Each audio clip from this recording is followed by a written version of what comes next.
Assalamualaikum warahmatullahi wabarakatuh.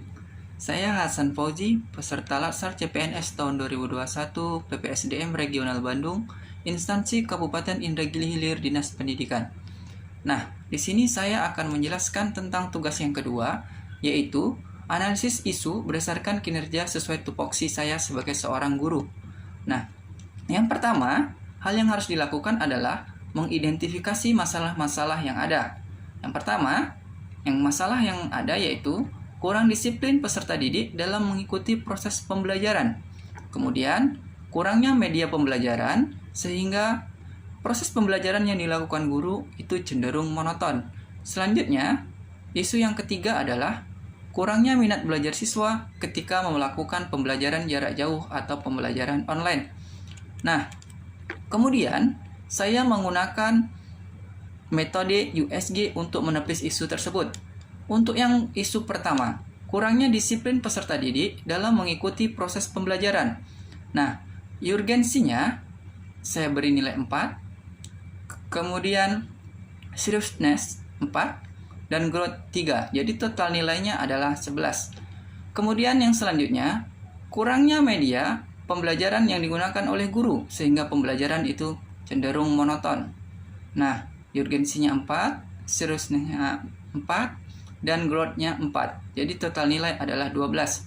Nah, isu yang ketiga itu kurangnya minat belajar siswa ketika melakukan pembelajaran jarak jauh. Nah, yang ini urgensinya kami nilai 4, seriousness 5, dan growth 4. Jadi total nilai adalah 13. Nah, berdasarkan hasil ini, maka kesimpulan dari isu yang diambil adalah kurangnya minat belajar siswa ketika melakukan pembelajaran jarak jauh. Nah, selanjutnya diidentifikasi masalah dengan menggunakan diagram fishbone. Nah, diagram fishbone ini diagram ikan untuk mencari sebab penyebab kemudian efek yang diakibatkan dari sebab tersebut. Yang pertama, ada 4 yang kita analisis, yaitu dari metode, manusia, manajemen, dan lingkungan. Yang pertama itu metode. Kenapa anak itu kurang dalam hal minat? Yang pertama kita analisis itu metode.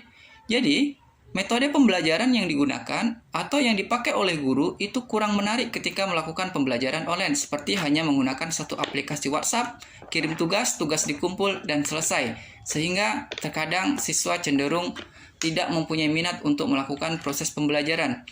Kemudian, yang kedua itu manusia. Manusia adalah lingkungan sekitar atau peran orang tua ketika dalam pembelajaran jarak jauh. Nah, orang tua kurang memberikan kontrol yang baik kepada para peserta didik atau siswa ketika guru sedang melakukan pembelajaran jarak jauh. Sehingga siswa cenderung tidak ada minat dan tidak aktif ketika melakukan proses pembelajaran. Kemudian, dari segi manajemen yang ada, paduan kurikulum pembelajaran jarak jauh yang masih belum optimal. Nah, ini modul untuk ketentuan masih dalam tahap yang belum optimal. Artinya tidak ada ketentuan seperti apa yang harus dilakukan, paduannya belum optimal untuk melakukan pembelajaran jarak jauh.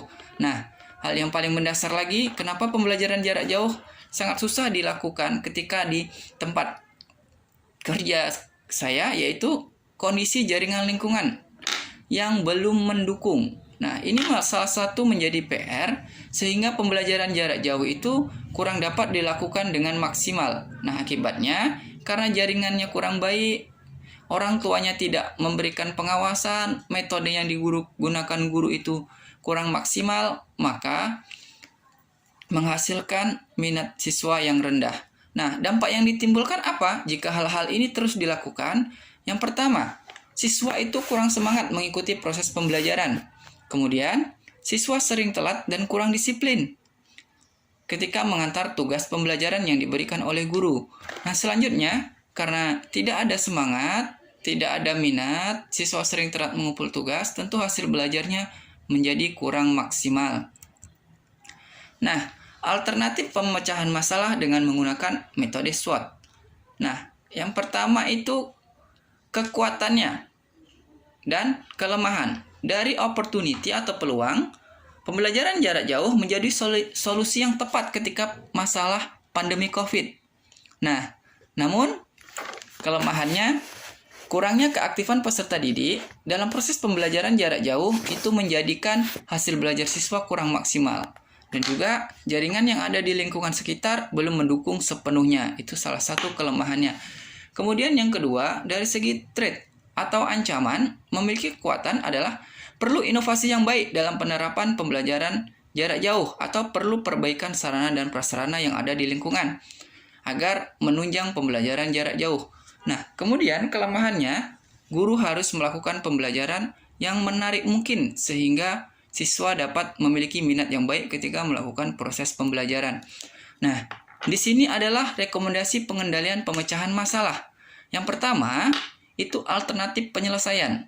Guru harus membuat proses pembelajaran jarak jauh yang inovatif dan menarik bagi siswa. Itu salah satu alternatif penyelesaiannya. Nah, tahapan bagaimana? Tahapannya yang pertama melibatkan seluruh komponen yang ada di sekolah, yaitu kepala sekolah misalnya melakukan perbaikan sarana dan prasarana yang mendukung untuk pembelajaran jarak jauh.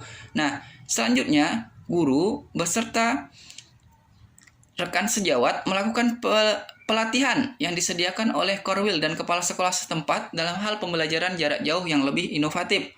Nah, untuk orang tua mendampingi dan mengawasi siswa yang sedang belajar agar hasil belajarnya bisa maksimal. Hasil yang diharapkan, peserta didik memiliki minat yang tinggi dalam mengikuti pembelajaran jarak jauh dan peserta didik lebih aktif dalam mental dalam melakukan pembelajaran jarak jauh. Nah, pihak-pihaknya itu Dinas Pendidikan, Korwil, kepala sekolah, orang tua, dan juga yang paling penting adalah guru. Terima kasih.